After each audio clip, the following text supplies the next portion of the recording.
Thank you, Madam Deputy Speaker. And it's nice to be able to have the chance to put on record my thanks to both the constituents of Hinkley and Bosworth, but all the key workers there. A couple of weeks ago, wrote to the GPs, the pharmacies, indeed the police, the schools, the care homes, to congratulate them on the work they're doing and continue to do. And so I'm most grateful for all they do.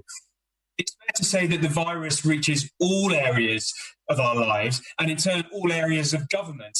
And that brings pain with the loss of businesses, pain with the loss of jobs, but most importantly, pain with the loss of lives. However, out of crisis comes opportunity. And there are some positives, and I'd like the government to take that forward. And I see that as a time-limited department called the Department of Virus Legacy. Now, at the end of April, I actually wrote to the Cabinet Office and the Prime Minister, because I think it's so important, as we've heard in this debate, to encapsulate and draw all the positive aspects that have come forward out of this crisis. We've had a revolution overnight rather than the usual evolution. If I take my sector as a GP, literally overnight, everyone has become teleconferencing. That's something that the industry has tried to do for over a decade and hasn't been able to achieve. And just like that, it's happened.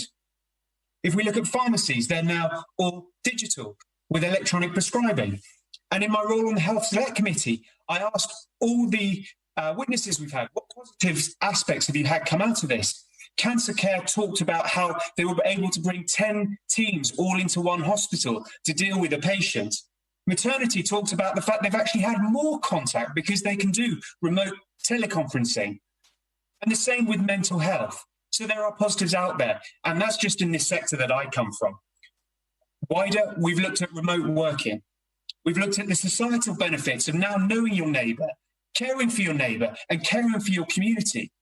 These are absolutely critical things that we need to embed into our society. So to do that, I'd urge the government to consider putting in this department. You see, legacy planning, as we found in the Olympics, is absolutely critical. And now more than ever, we have the time-limited opportunity to enshrine post-virus positive changes into the fabric of our policies and, in turn, our government and society. So to the Minister listening, I hope you'll take this on when you discuss with the rest of government. Thank you.